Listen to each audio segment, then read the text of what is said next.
Welcome to RGB, your weekly podcast where we discuss the latest technology news, cool gadgets, product reviews, and new apps. This is episode number 5. My name is Alexandre Valliere-Lagacé, and I'm joined by my co-host, Tyler Ménard.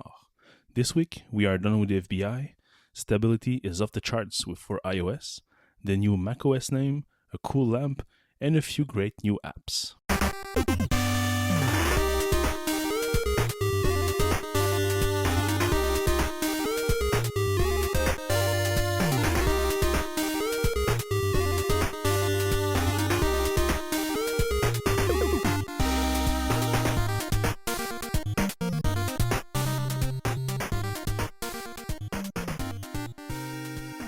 And for the first time, we have a little bit of follow-up this week. Tyler, live during the show last week, updated his iPad 2 on iOS 9.3. What do you think about it? Did the update went well? Did you have any problems? And do you regret upgrading? The update process went well, but it didn't change anything in the performances of the iPad itself, though. Okay, so from 9.2.1 to 9.3, you have seen no difference? No differences. Okay, well, that's sad. I still can't run Infuse. I can't do much with it except reading. Okay, yeah. It's basically like a glorified ebook reader for your your nightstand. It's a Kindle. It's a Kindle now. Cool. It's a Kindle with screen glare. Yeah, exactly. With screen glare. Yeah. So this week in the tech news, we have something from Intel. Intel announced that it will not follow its usual TikTok way of releasing new processors generations. And we also learned separately that the Moore's Law, which stated that every processor speed doubles every 18 months, will not be the same. Continued, yeah. So it's still going to be the same thing, but instead of 18 months, they're going to increase the delay. So it could be 24 months or more. So what does this mean for Apple? Since Apple is using exclusively Intel's chips, they have to wait for new chips. They have to wait for Intel to release new specially made chips. For example, the new MacBook One. We're still waiting for these chips from Intel.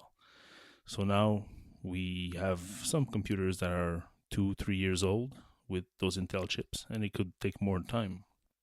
So for me, this kind of rings a bell. This might be for the new chips from Apple directly. Instead of relying on Intel for their chips, they could probably maybe do a big turnaround and announce their own chips in the coming year, maybe, or 2 years, and transition like they did from their PowerPC architecture to the x86 architecture, and now to an ARM-based computer.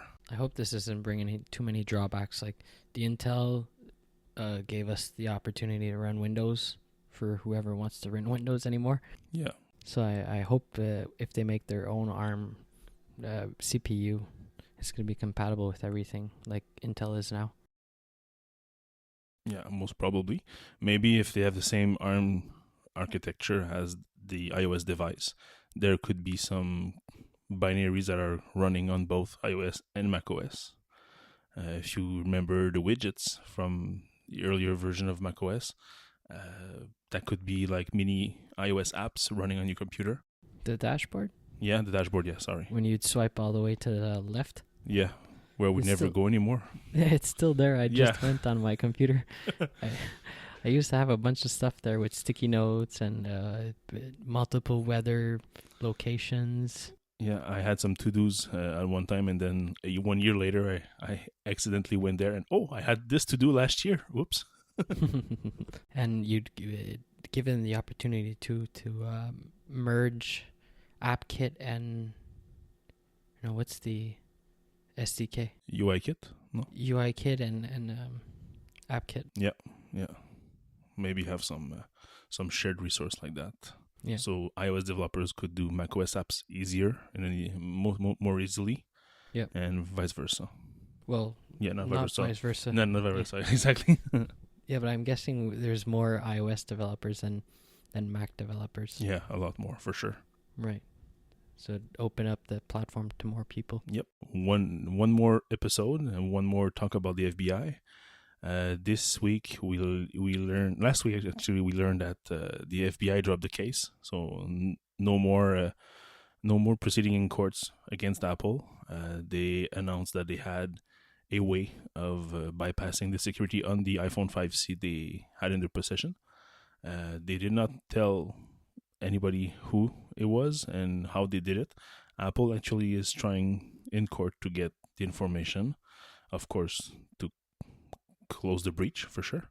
But FBI, who was saying for a long time that this was not going to create a precedent and it was only for this one device, all of a sudden there's some police force, I think in Arkansas, that asked the FBI, if you have the solution, well, we have an iPhone here that we want to hack. Can you help us? And they complied so happily.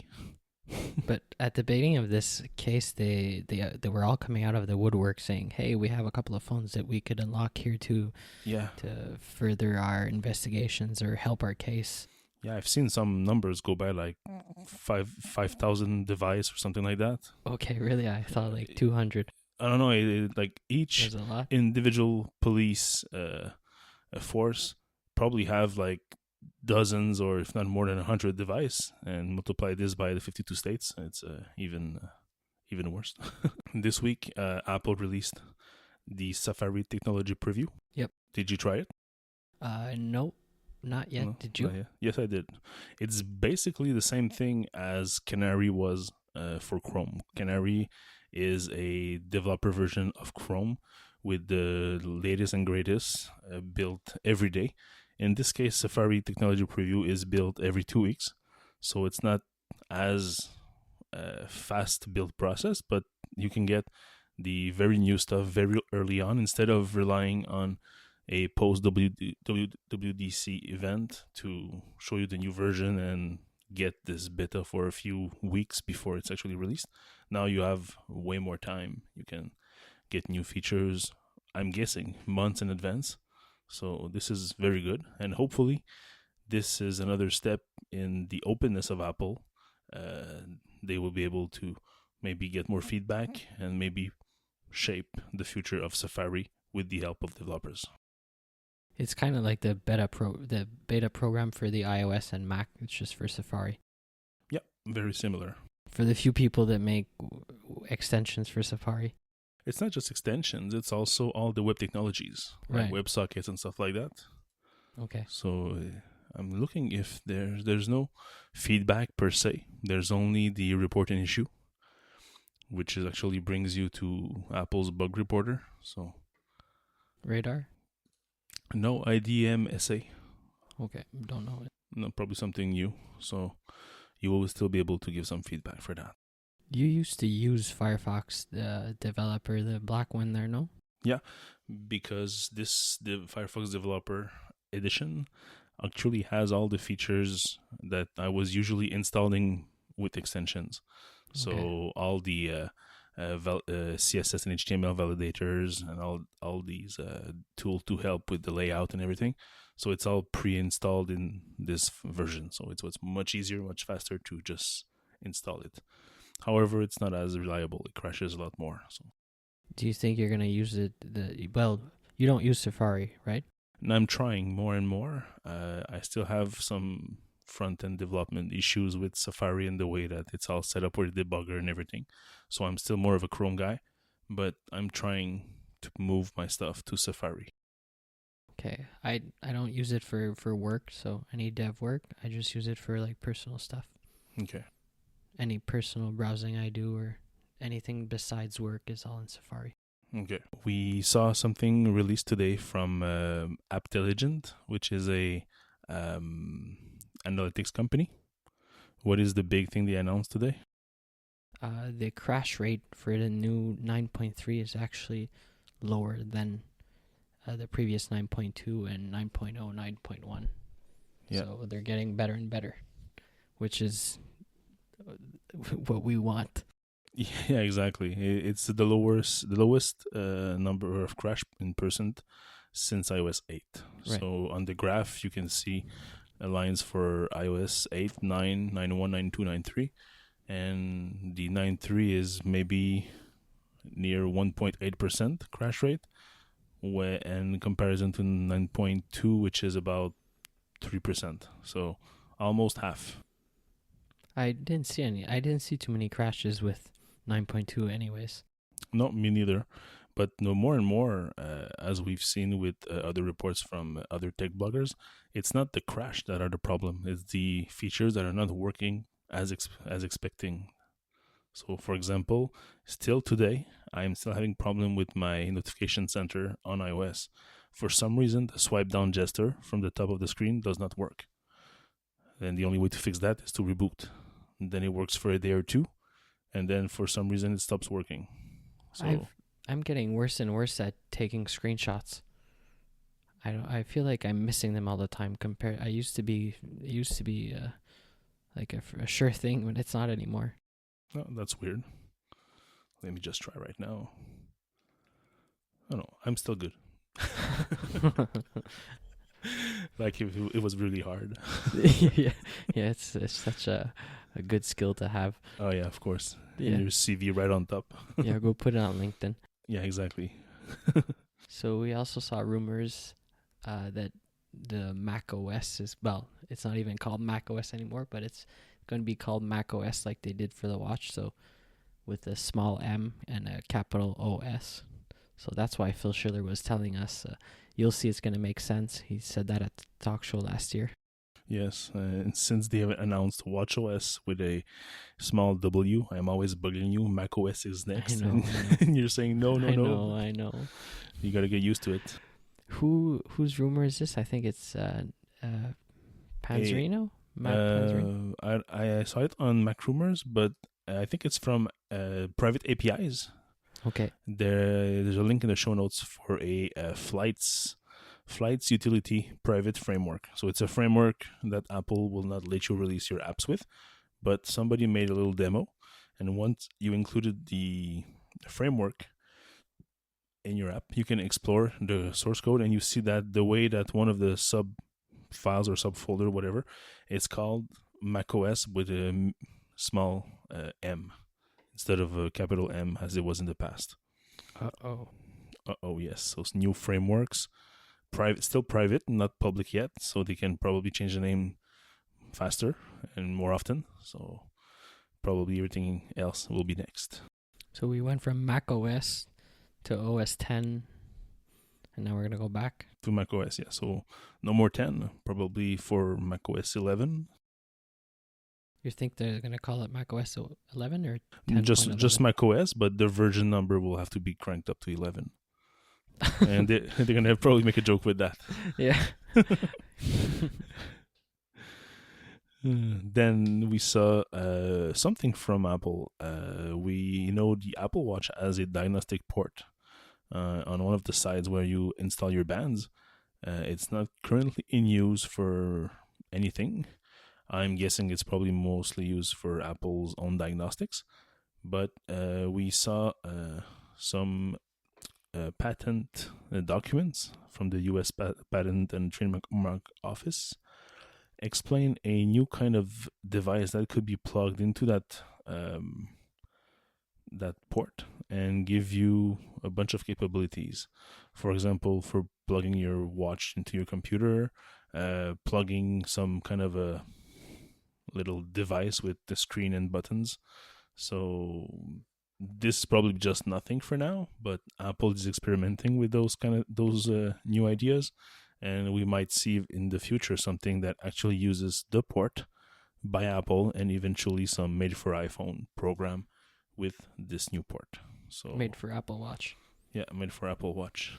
It'd be nice if they can make like bands with batteries in them. I'm not sure if the battery is the right way to go, because right now I've got more than enough batteries for my watch.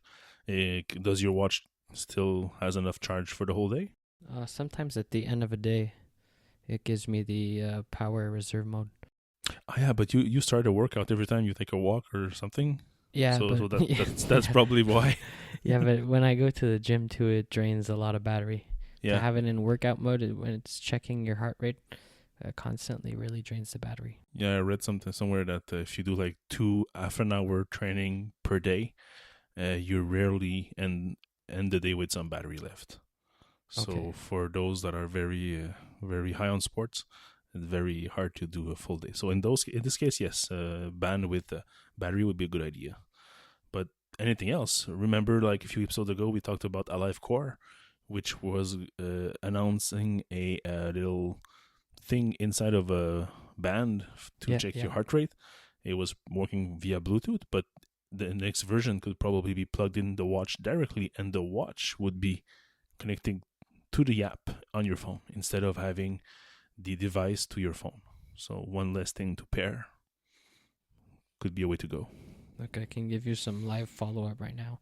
Go ahead. It's 10 to 10 here. Well, today. Mm-hmm. I have 36% left on my watch. Okay, let me see. 68% for me.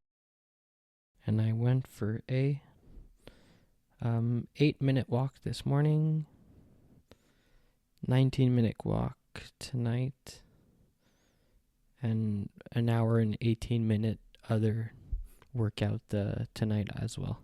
Okay. So 0 workout for me. So I'm lazy. So it's a big 30% there that was just used. Yeah. It goes down quite fast if you do some workouts. Yeah. The monitoring really kills it. Yes, exactly. You went to the Apple Store this week? No. No? I did not. No, you had a special agent go for you? I tried something, well, it was on purpose, but I tried the in-store pickup feature. Okay. And I didn't know if you can send somebody else or if somebody else can just pass by and pick up your thing. It turns out, yes. There's a little form you can fill out, and you put the name of the person, phone number, so they get a text when the thing is ready, when the article you ordered is ready. Text you or text your friend? It texts the other person. Oh, nice. Okay. And it sends an email to your Apple ID email as well. Okay. So they get notified to say the article your friend gifted you or just ask you kindly to pick up is ready. Cool. So my girlfriend was able to go get it. Okay, well, and what was this mysterious product? I got the new woven nylon watch band. Okay, which color? The blue. Okay. Not the turquoisey blue. I forget the name. Okay. I don't know if their name. It's actually really nice. And you have the aluminum black watch, right? Yeah, I have the space gray or space black. They change it too much. Yeah, the black one. The black sport one. Yeah, you see, we are very high on fashion. The black with the blue thing. Yeah, wait, I'm looking it up right now. I'll tell you the name of the band if it has a color name. The colors I went in the store the day before and it wasn't available, so that's why I did the in-store pickup the next day. Okay. The colors are really not well represented online or in pictures, even in personal pictures, not the promo pictures from Apple. Why is that? Do you think that it's easier to do some computer graphics with plastic and metal and not with nylon? I don't know. It just, they don't turn out how they look online. Okay. Maybe because the light reflects on the surface differently than a shiny plastic or shiny metal surface? Your guess is as good as mine. Here, the instant follow-up, it's called Royal Blue. Royal Blue, okay. So it's Royal with cheese and Royal Blue.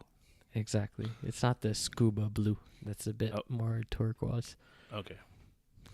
And what do you think? Do you like them? It's extremely comfortable. Very light too. Yeah, very, very light. Even when I put back my sport band, it feels all chunky and big, bulky. Okay. The only thing is, this is just me, but it's either too tight or too loose. I need like a half gauge of hole there in the strap. I don't know. Just for me, the sport band fits perfectly. But that's always the case with any kind of band for any watch. Right now, I've got my what is Sport? Midnight Blue fluoroelastomer band, and I'm on the second hole. But when I do any workout, I put it on the third hole, so it's tighter a bit.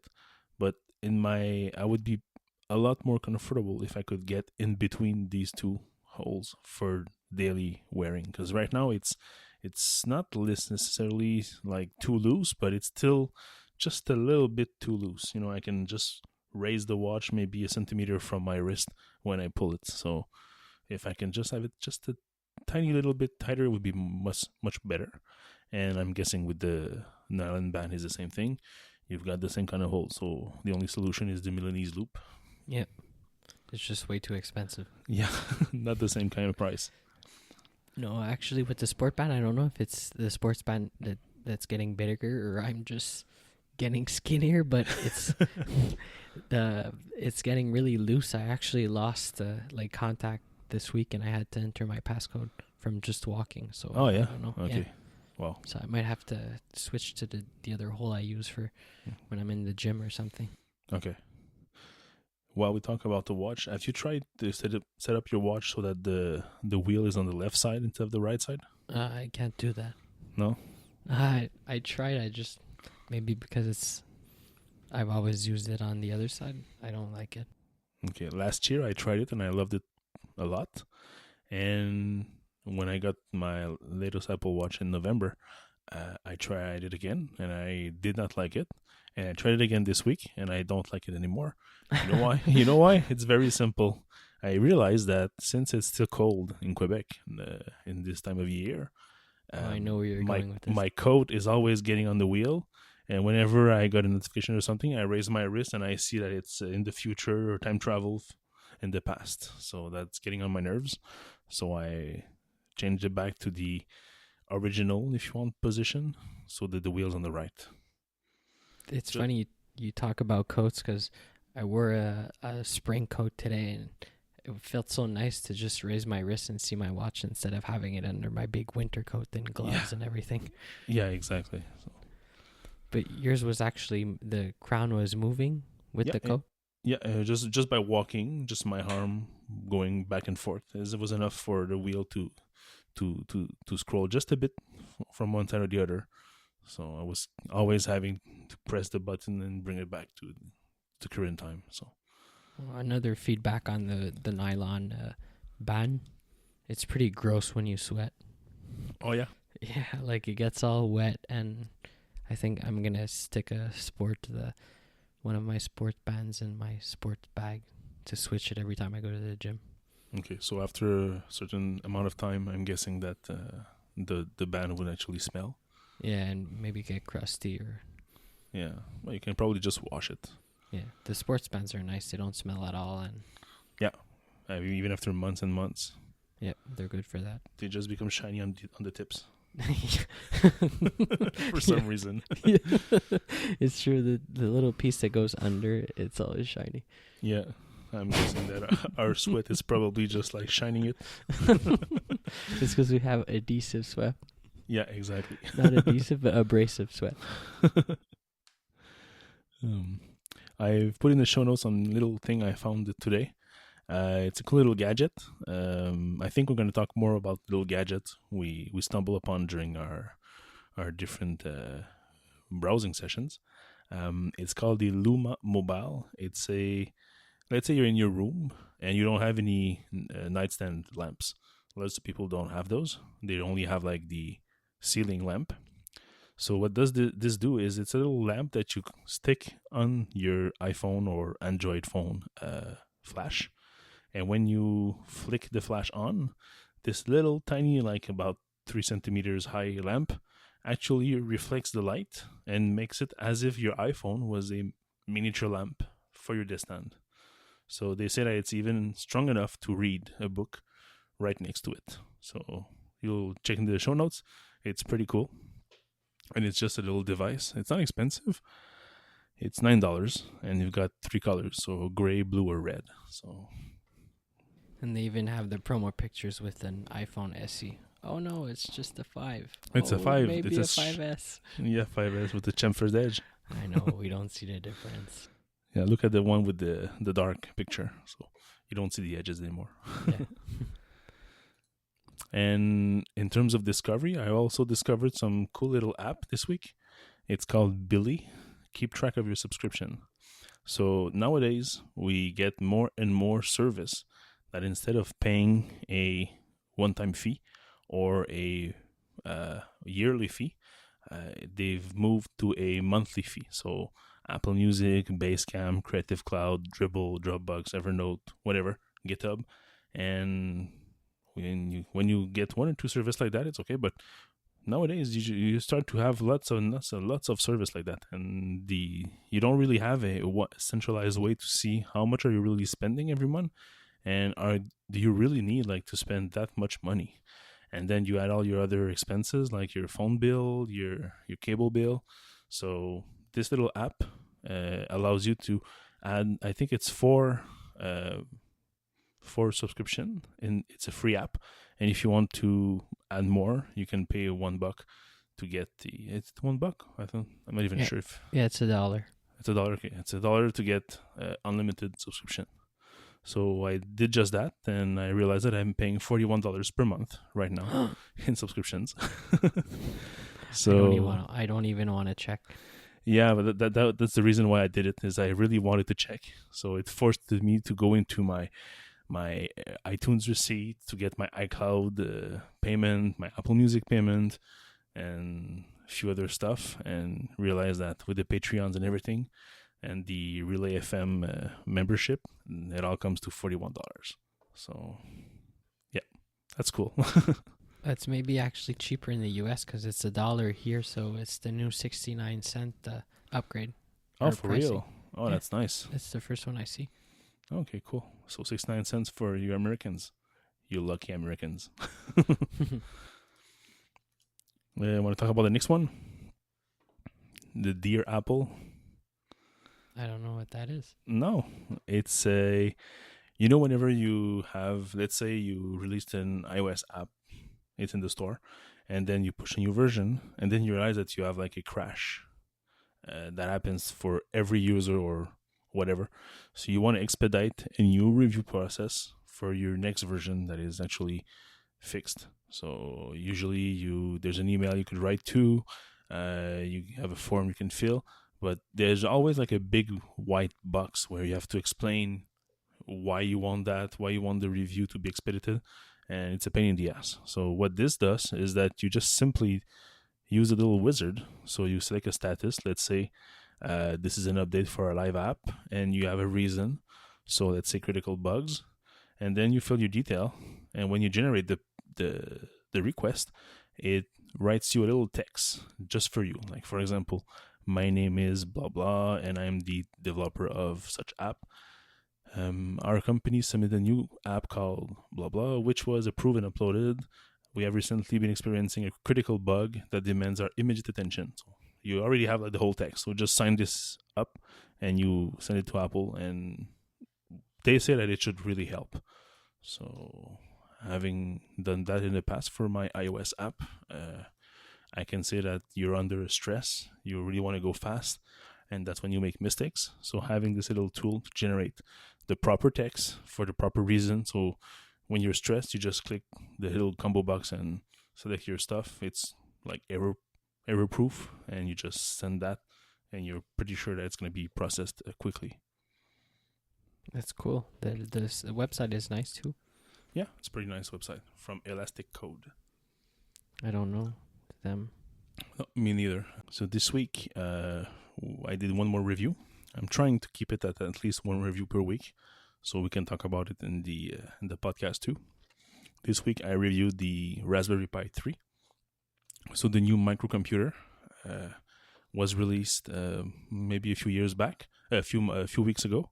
This new version keeps the same design as previous few versions, but adds two things that's pretty useful: Wi-Fi and Bluetooth chip. So instead of having to add dongles and then configure them, trying to find the proper setup, the proper values for the different settings, now it's all built in. So you can there's tutorials on the internet, so you can do that like in a few seconds. So finally, a Raspberry Pi that's feature complete, I would say. and even faster.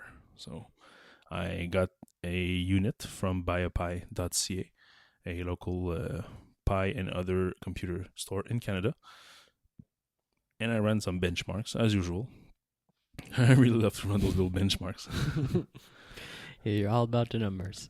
Oh yeah, all about the numbers always. So you can see that the CPU is about twice as fast.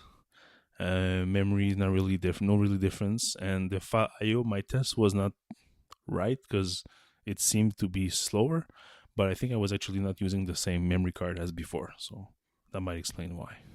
I used my fastest micro SD card in my 3DS, so that's probably why it's not as fast as my test I did for the Pi 2 last year.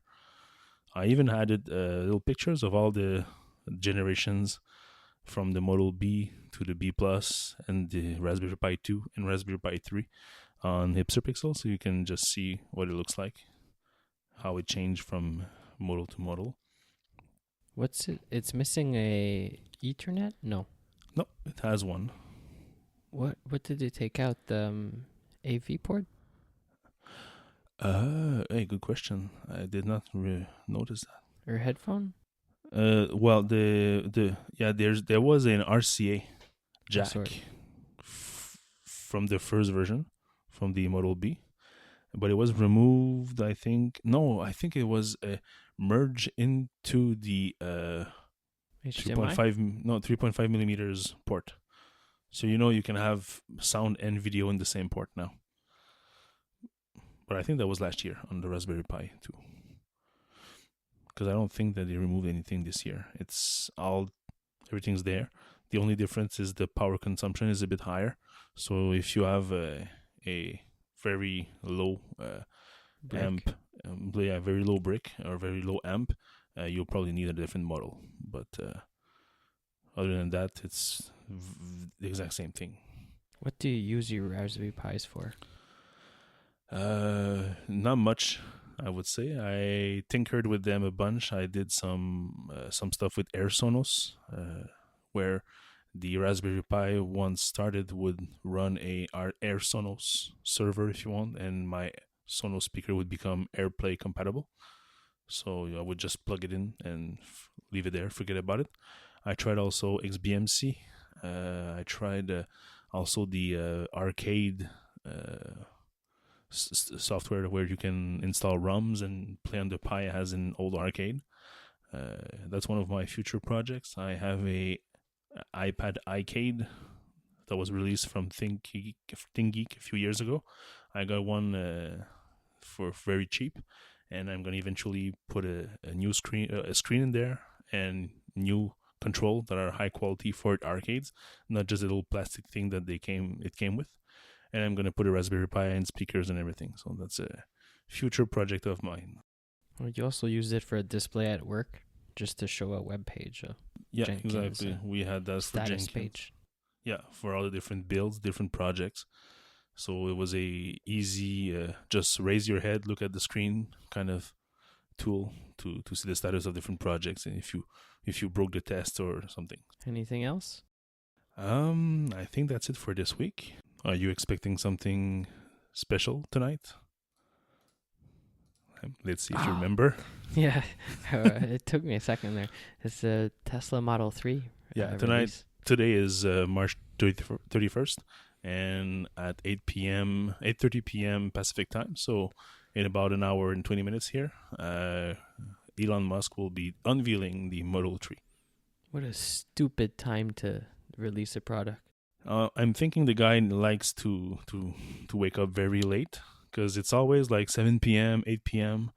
I think for the release of the Model S, it was like 7 p.m. and he only got there like at 9 or something. So everything is late with Tesla. Yep. The events are late. The cars are late. Yeah. So this morning, I posted an article on Hypsipixel showing a few pictures from Montreal.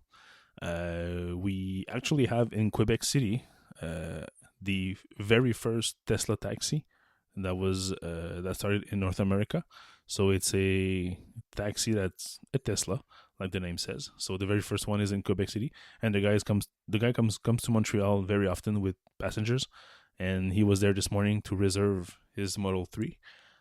He's not even sure he really wants it, but he says with the delays that Tesla is known for, if it's in 2 years or 3 years that the car is released, well, maybe at that time he would change his Model S for a Model 3, because he's thinking that maybe with the new advancements, the new technology that the Model 3 will have, it will be something more interesting than his Model S maybe. So he put down $1,000 to reserve his spot. And the Tesla said that whoever already has a Tesla will get the first spots. So first cars will be made for Model S and what was the first model called? The Roadster. The Roadster, yeah. So it was if you based have on a Lotus Elise.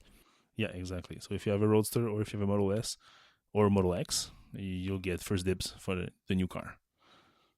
So, and no price announced yet, but I know a car journalist who probably got something out of the Tesla rep. He says it's $45,000 Canadian. So we already know that Elon Musk is aiming for $35,000 US, but we never heard any price for Canada. Especially over the last 6 months, the Canadian dollar dropped in value. So we are now like 30% off from the US dollars. So we were expecting like 50, maybe 60,000. But now at 45, just $10,000 extra. It's not that bad. It's more than I was hoping, but we'll see if that stays. In Quebec, we have $8,000 tax credit, which is actually on the purchase price. So you get to the dealership, you have your list price, you remove $8,000, and then you add the tax on top. So it would come with tax in Quebec to $42,000 for the Model 3, base model, of course. The range is getting pretty good too. Yeah, he says that it's a minimum 300 kilometers, so 200 miles for you south of the border. Which is good. And for my own use, it's more than enough for 99% of the time. Whenever we go on vacation, sometimes we do more than that in one day. So what happens? We just stop at specific place with like fast chargers. And superchargers. Superchargers, or maybe I know the Quebec government here started to put some chargers here and there. So some of those are 400 amps or watts? Volts, 400 volts. Yeah, so it's fast charging too. So just stop there, go to the restaurant to eat your lunch, and then when you're back, you probably have enough to finish the day. So I think it would be very rare that I would need more than 300 kilometers per day. No, like you said, it's pretty much only for vacations. Yeah, in the worst case, with all the money you save on gas, you can just rent a car for vacation. Isn't it Tesla that offers a service, like if you're going on vacation, they have a deal with like an enterprise rent-a-car or Hertz or something like that? You can use it like once or twice a year. There was a thing like that. I saw something go by. You could like get a BMW if you add a Model S, I think, BMW 5 Series for a few days, I think, so for free. So yeah, a lot of good stuff from Tesla. I hope they change the front fascia thing. I don't like what's going on with the Model X. I think it's getting pretty old. We've seen it for, what has it been, like already 4 years, the Model S? Yes, 4 years, yes. So 2012, yeah. I hope they change the nose. I don't think so. I think yeah, same thing. It looks. We don't know if that was the case, but this morning he posted a picture on his Twitter account with a car under a cover. Wrap. Yeah, a cover, and you could see the shape, and it was very similar to a Model S. Maybe shorter. So I'm guessing there's probably no place for the rear facing seats for this model. So one of the options you could probably not get on that model, but it looks very the same. So, and I'm thinking that if they just released the Model X a few months ago, they're not gonna change anything right now. But Elon Musk already announced a second event where they'll go over the car in detail. I don't know if you remember when they announced the Model X. They did a press event where they spent a lot of time explaining all the new features, the Falcon doors, the air purifier system, so that there's even like a zombie mode. So if you activate that, like viruses and like parasites can't get in the car. So if there's ever a zombie apocalypse, find a friend who has a Tesla a Model X and drive on with him, and you'll be safe. Oh, you don't have to wait for a zombie apocalypse. You can No, you can call him right now and go drive the Model X. if you want. Yeah, I think it's a good idea. Yeah. So I don't know if I'm guessing that he's gonna probably maybe like in a year go over the car like in details, because right now they have the car planned, but I'm pretty sure that there might be partnerships in talk with some components or some other providers of different pieces. So in the end, maybe the car will be even better. But right now he wants to like promise less and deliver more, which is always a good thing. So we'll get for sure the price, the look, probably the options you can get, and the different battery size. Because of course you'll get probably a small, medium, and large battery. And I don't know if they're gonna put the insane mode in there. Ludicrous mode. Ludicrous mode, yeah. We'll have to see, but for now, we'll at least get some great information. And the delivery is end of 2017 if all goes according to plan. We'll have to see. There's a claim. They're claiming 0-60 times in under 4 seconds. That's getting pretty. It's extremely fast. The $35,000 car. Yeah, my car does that in 12 seconds. 12. Yeah, it's a hybrid. Yeah. That's why it says CT200H. So yeah, if I put in sports mode and I crank it, I floor the pedal, you can feel the car is very heavy with a big battery. So it's sports mode, but it's not that sporty. Okay, I think it's like a 4.6 or something. So it's 3 times as fast as yours. Yeah, I wouldn't want to be right next to you on a stop. I would probably just do U-turn and go back home. What else? I saw this week something pretty cool regarding cars. It's not Tesla this time. It's Mercedes.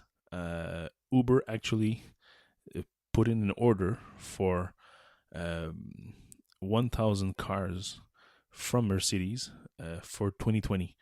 That's when they're going to release their autonomous system. So in 2020, you'll be able to call Uber car with no one in there, and That's you just get in the weird. car. Yeah, it's like very weird. Well, I'm thinking that the laws in place right now and those that will be passed in the near future will probably need a human driver, but he will just be standing there and talking to you. Yeah, because Mercedes has a really good autonomous driving car too. They have, they pretty much all offer now the on the highway on the cruise control with the radar cruise control. That even when you're coming up to a car, it slows down, and a couple of manufacturers they give it the full stop too. So when you're in traffic, the car is gonna stop to a full stop and then start back. Okay. So really, like you're just there, but you basically just supervising. Yeah. Okay.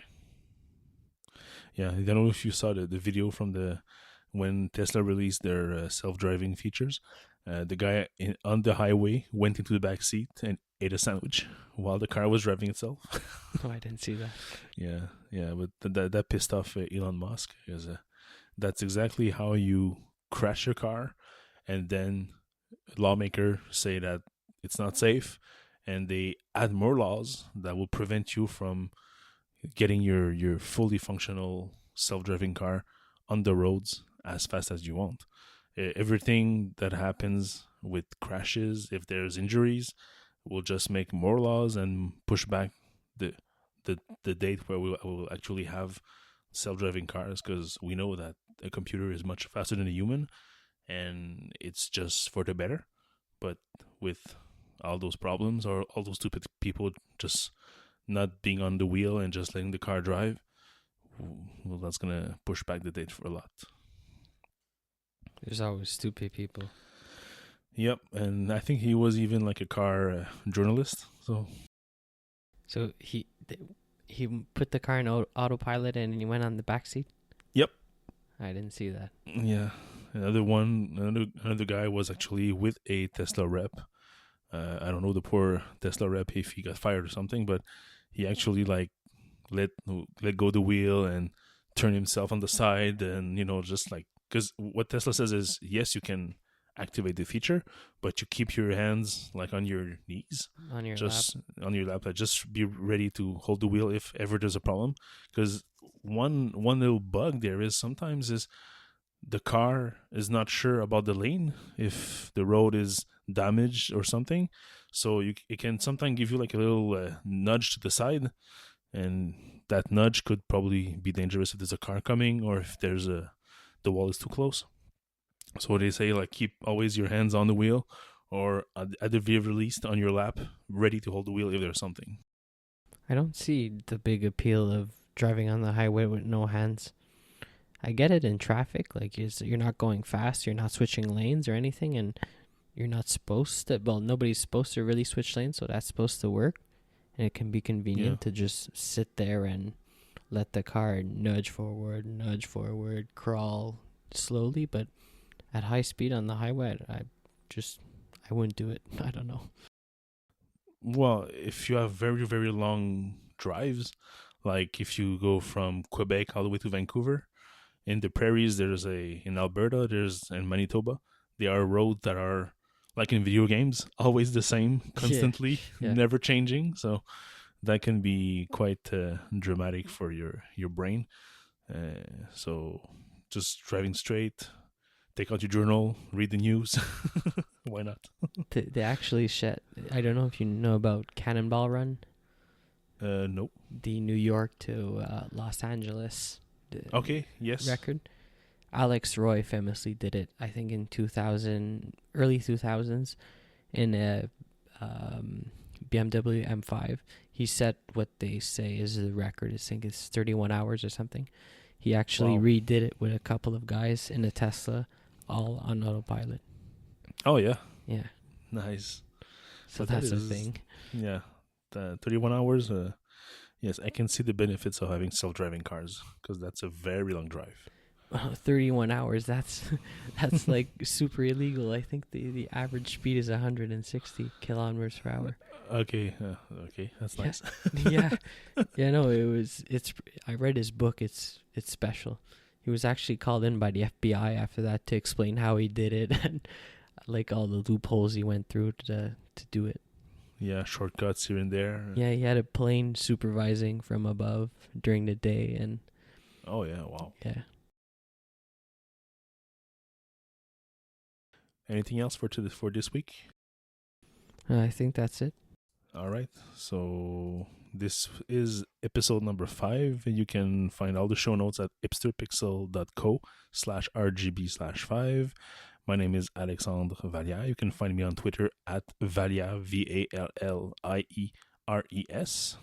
I'm Tyler Menard on Twitter, TYLERMENARD. Okay, good. You spelled your name right. It's perfect. Yeah. So you can subscribe in your favorite podcasting app of choice. Leave us a review on iTunes. If you have any comments, you can email us podcast@hipsterpixel.co or go on hipsterpixel.co/RGB. You can find our social networks there. And there's even, you can even use the hashtag RGB podcast on Twitter, and we're going to look at that too. So have a great week, everyone. See you next week, Tyler. See you next week.